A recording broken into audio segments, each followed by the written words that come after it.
Hi everyone. Welcome to the First Contact session with Brightline. We appreciate you being here today. Before we begin, I just want to ask if everyone can please go ahead and mute your microphone and your video, and also feel free to submit questions through the chat function throughout the presentation. At the end of the presentation, there will be a 5-minute Q&A in which those questions will be answered. So without further ado, we'll go ahead and get started. And I'd like to introduce you to Michael from Brightline. Michael is also a Duke alumni, so we're so excited for him to come back. And I'm going to go ahead and share my screen with him for right now.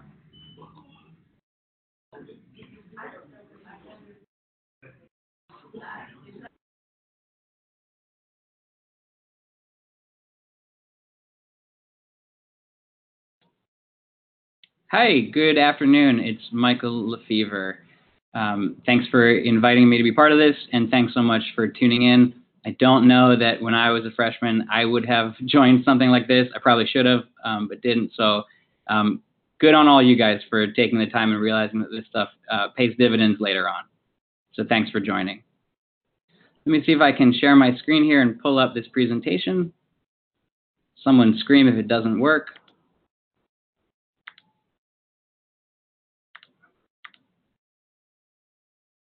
All right. It looks good. It looks like it's working. All right. Thank you. So I'm the director of the Operations Control Center at Brightline. I graduated from Duke in 2011. I had one other job for 2 years before coming here, but I've been here now for 6 years. So this is really the biggest role I've ever had since graduating, and pretty much my only job that I really that I count. Having left Duke. So let me just give you a brief overview of what Brightline does and what we are, and then I will speak about some of the opportunities that we have, both on internship side, but also to try to give you a sense of what could be down the road for you once you actually do graduate. So Brightline is a really unique company. We were founded in 2012. And in that time, we've created the first private intercity passenger railroad in the United States. So when you think about railroads, typically we think about freight railroads in the United States. We think about commuter railroads and Amtrak moving passengers in the United States. But when we typically think about modern, sleek, high-speed systems, we're really thinking about Europe. And there's nothing in the United States that even comes close to what they're operating overseas right now. So Brightline is unique in that we are filling that void. So we are an offshoot of a freight railroad originally, but now we are completely independent, and we currently operate an express intercity passenger rail service between downtown Miami, downtown Fort Lauderdale, downtown West Palm Beach, and we are beginning construction on an extension into Orlando. So the whole vision of the project originally, and to this day, is Miami to Orlando in 3 hours. I'm not sure where you are all from. I know that a lot of students at Duke do come from Florida. I am from Pennsylvania, so this whole area was new to me when I came here, but I've driven from Miami to Orlando. It takes 4 hours. People say they can do it in 3. They're lying to you, or they're starting their clock when they're already well on their way, and they're stopping it once they see the first sign for Orlando. So it really is a long drive. It's the kind of distance that is too far to drive and too short to fly. So it's the right area for a passenger railroad to come in like us. Here's a brief history. I came here in 2013 in the spring in May.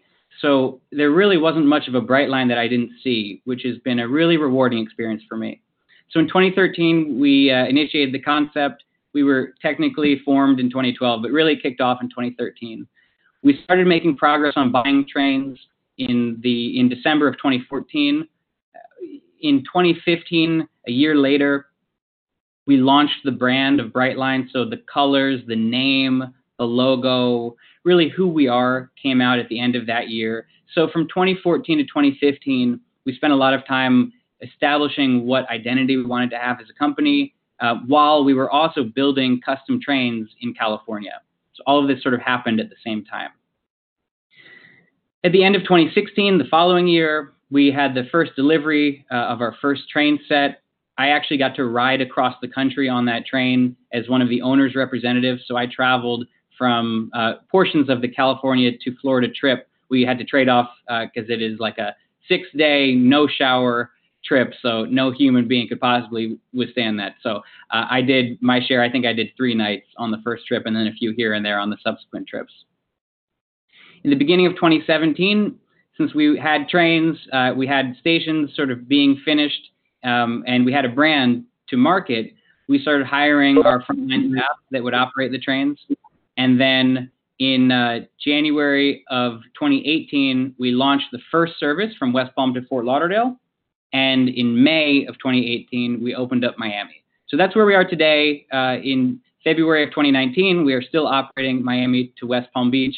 But we are very aggressively pursuing the Orlando extension, and we've launched a couple of other initiatives as well, which I'll speak to towards the end. Here's some eye candy. It gives you a sense of what our product looks like.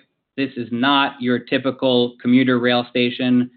This is not an Amtrak station on their whole network of their 500 stations that even comes close to looking, smelling, being as modern as these stations are. And when I say smelling, I mean it. We actually have a patented Brightline smell, which we diffuse throughout the stations in our HVAC system. So down to the smell, we have thought through every detail of the service that we offer. So before I get into a quick few slides about the trains and stations, let me just show you a 30-second video about Brightline. They call it a sizzle reel. I think it says way faster and way better, more than I could possibly articulate to you. So let me see if I can make that work as well. Again, someone holler if it's not working.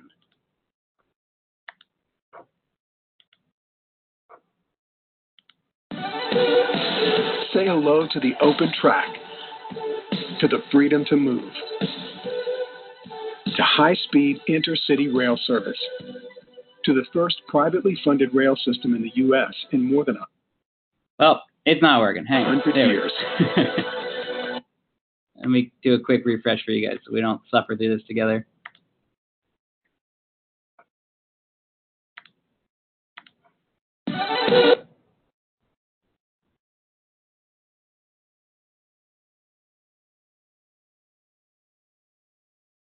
High-speed intercity rail service, to the first privately funded rail system. All right, this was inevitable. System in the U.S. in more than 100 years. It'll do it. No, all right, I'll skip it. You get the picture. It's pretty cool and it's very different. So let me jump back here.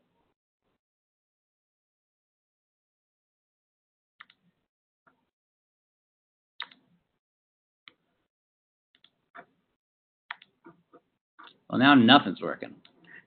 I apologize, guys. I don't even know why it won't let me go full screen.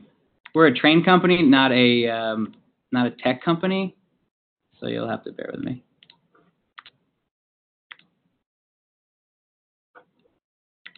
All right, that's as good as I'm going to get it. Sorry, guys. So our trains on the inside look as unique as the stations do.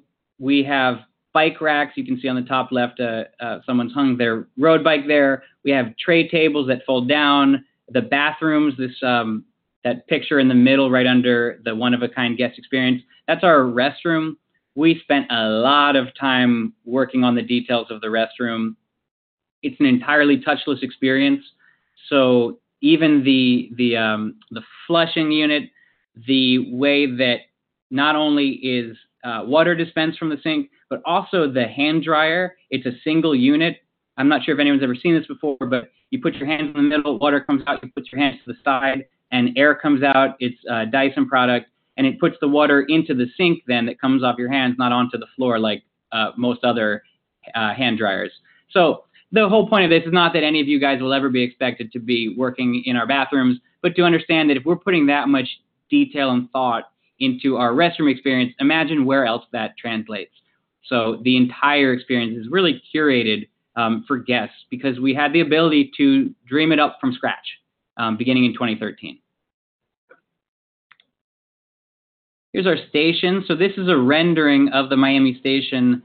It's actually built now, and I don't have a great picture of it that shows you the same perspective, but it almost looks exactly like this rendering. It's really remarkable how true to form this space came to be.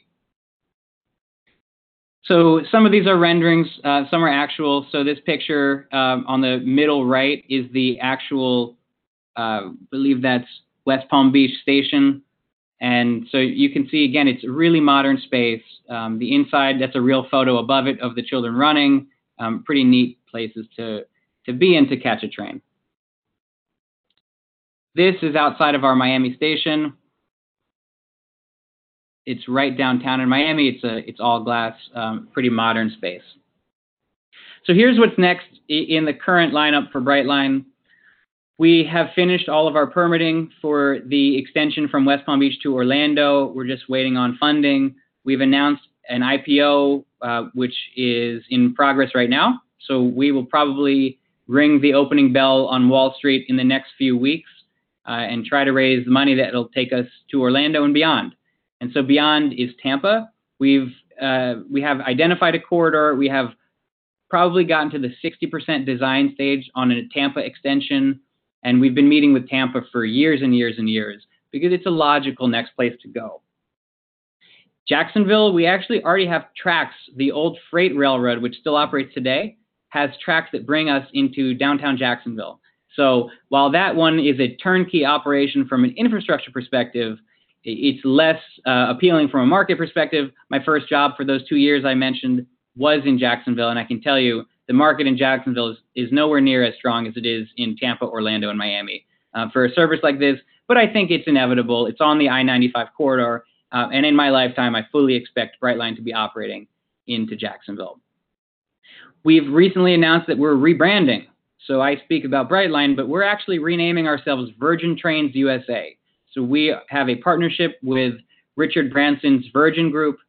And so we will all become Virgin employees. Sometime in 2019, all our trains will be rewrapped and the stations rebranded, and we will relaunch as Virgin, same service that you see today. And so there won't be much change as employees. We've also, very briefly, I'll mention, announced that we are pursuing the corridor from Las Vegas to Victorville, California, which is a distant suburb of Los Angeles, but a suburb nonetheless.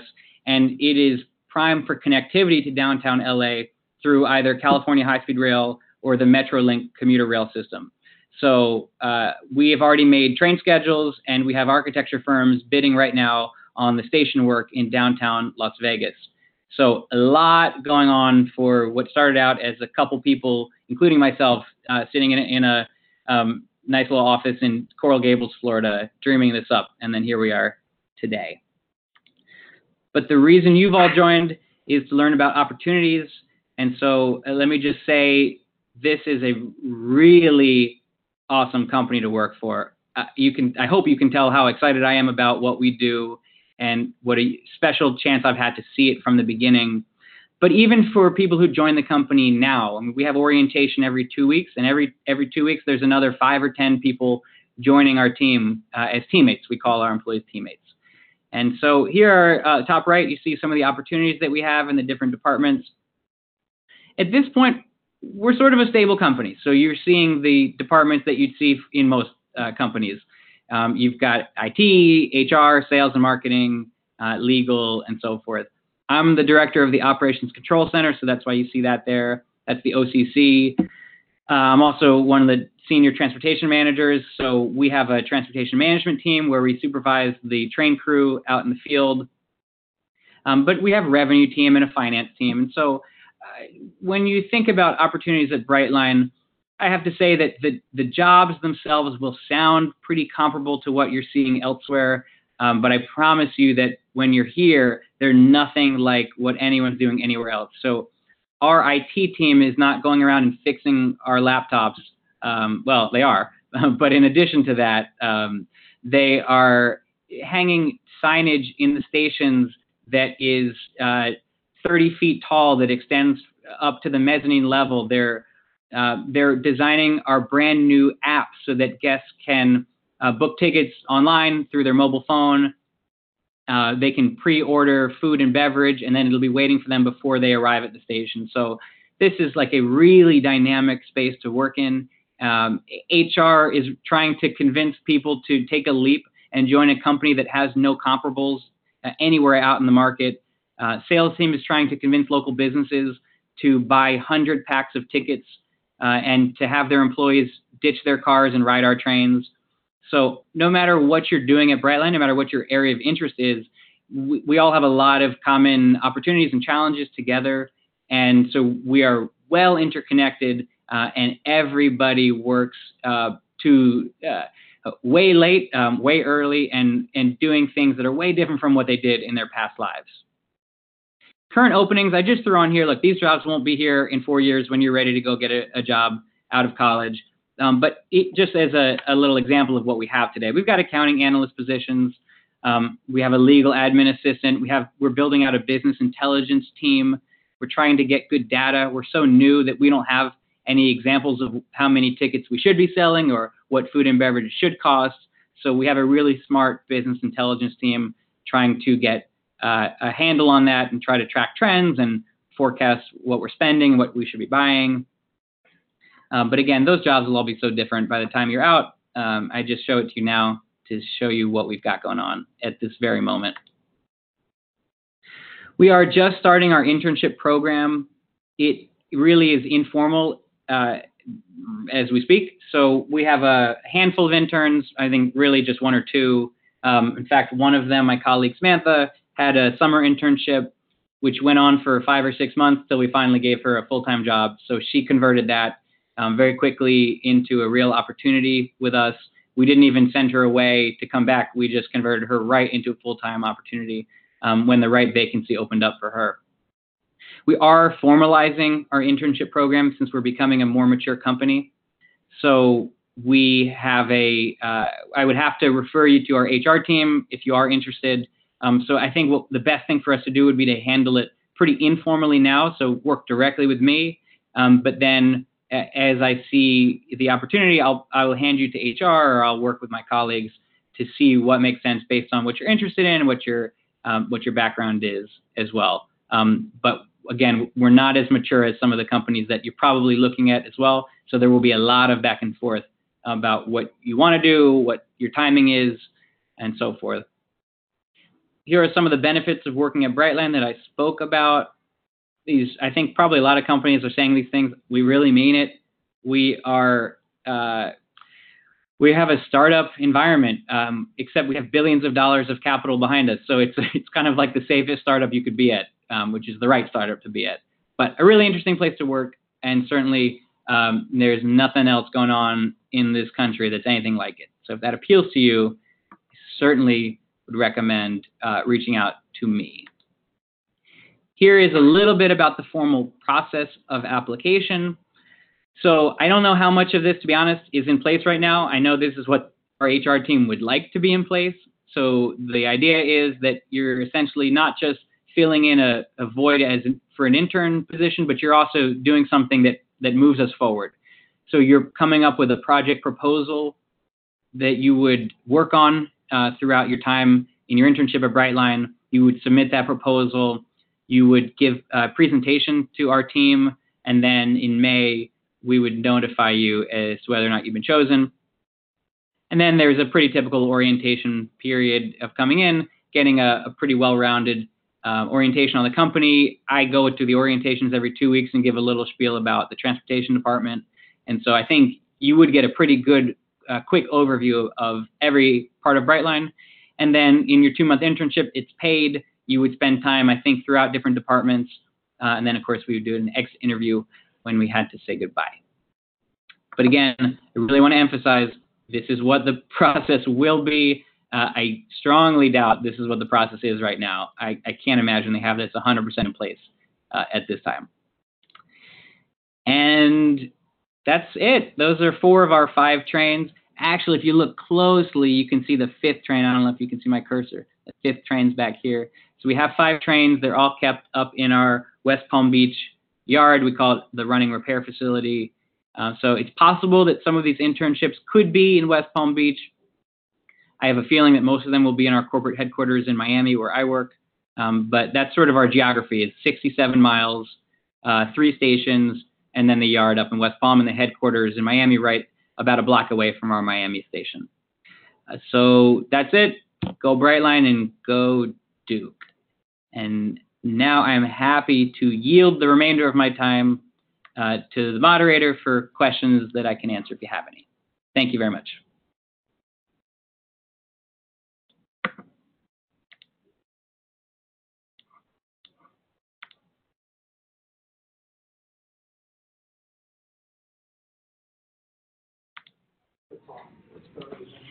Hi, Michael. It's Leanne again. I am actually still on the line because I was able to secure another location.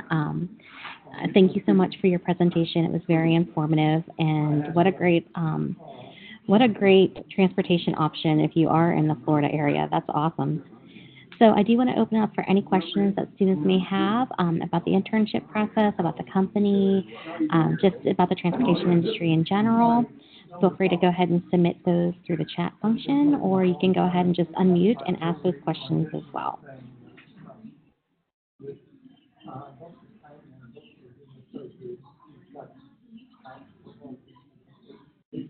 While we are waiting for students to submit their questions, Michael, just tell us a little bit about how you got,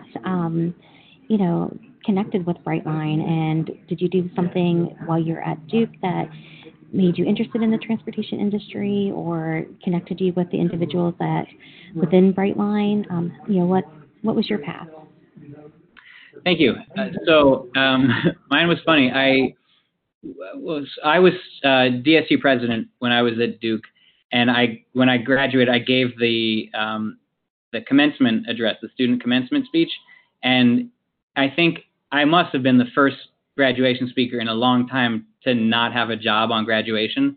And so at the time, it was President Broadhead had the embarrassing challenge of trying to say what I was going to do after graduation. And usually he just says, we'll go on to work for Morgan Stanley or, whatever else that person's doing. But this year, that year, I think he said, and is looking for and is pursuing opportunities in transportation, whatever it was. I was so specific with what I wanted. I knew I wanted to work for a railroad company. I find railroads to be really fascinating. If you can run a railroad, you can run anything. We have our own police department, station teams, hospitality. It's a really interesting world to work in. So once I figured that out, it really narrowed the pool of opportunities for me. So my first job was at CSX Transportation in Jacksonville, and I was sort of a corridor capacity analyst there, but a pretty entry-level job. And then from there, after 2 years, I was really bored of working at a Fortune 500 company. I thought that they didn't sort of acknowledge like potential and opportunity the way I wanted to see. As like a classic millennial, I thought I can do more than this, and they were not set up for that. And so I just got hooked up actually through a Duke graduate. Not through Duke, but we just had that in common. And so I kind of cold called because I was aware of this small team that was forming in Miami, and I was already in Florida, in Jacksonville. And I reached out and said, hey, you went to Duke, I went to Duke. That's an icebreaker. Let's talk. And he hired me. So in a little bit of an informal way, it actually was through Duke that I ended up with my first major job.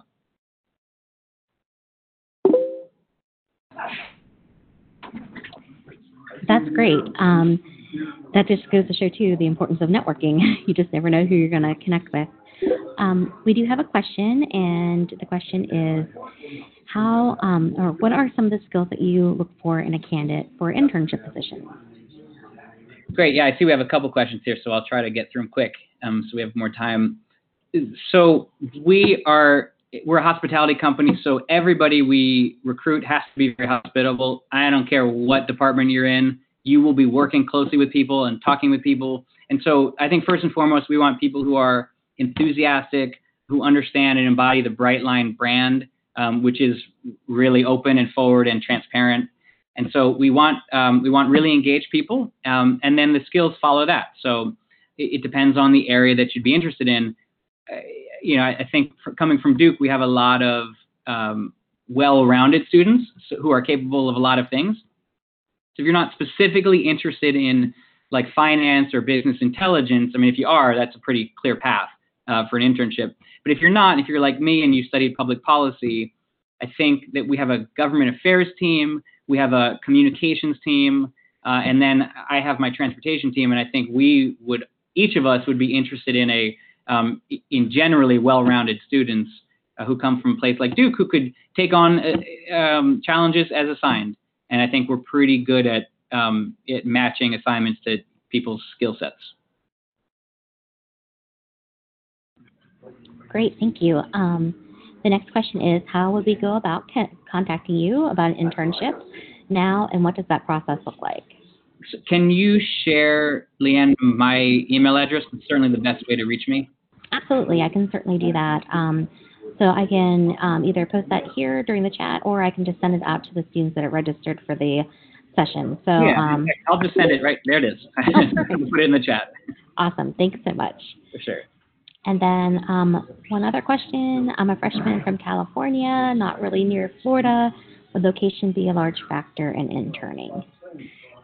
Yes and no. It depends on your willingness to move. That's more of a question for you. So, Aaron, I mean, certainly we are only taking interns who are going to work here in person. And there would be no relocation package for an intern. So if you're able to come here, it is a paid internship. I don't know what that sort of pay gets you in Miami for housing, but certainly there's always opportunities, and I'm sure that we'd be able to help you find or give recommendations on where you could live. Even on the side, I'd be happy to work with you to just throw some ideas at you. But you'd certainly have to find your own way to Miami and figure out the housing challenge. Great. I just did want to mention, too, that we also have contacts in Miami and around the area where students have lived when they interned in the past. So we can certainly share that information if that's something that you're interested in. In addition, Michael mentioned that this is a paid position. Depending upon what the pay rate is and the cost of living factor for Miami, you may be eligible to apply for assistance through the internship funding program, which the Career Center sponsors, and that is for living expenses that students may incur as a result of pursuing an internship. And usually those are either unpaid internships or what we consider low-paying internships, but it is very much based upon the cost of living, which I know Miami is a little pricier than what you might see here in Durham. So we can always explore that as an option as well. The application period for the funding program is currently open, and you can find information about it on the Career Center's website. Okay, any other questions for Michael? All right, I think that's it. Once again, I do want to thank you, Michael, for spending the afternoon with us and providing us with some great information. I have recorded this session, and we'll make this available to students who are unable to attend due to classes or other commitments. Students who did attend, if you would like to review it as well, please feel free to reach out to me, and I'm happy to share that and put that link to the recording.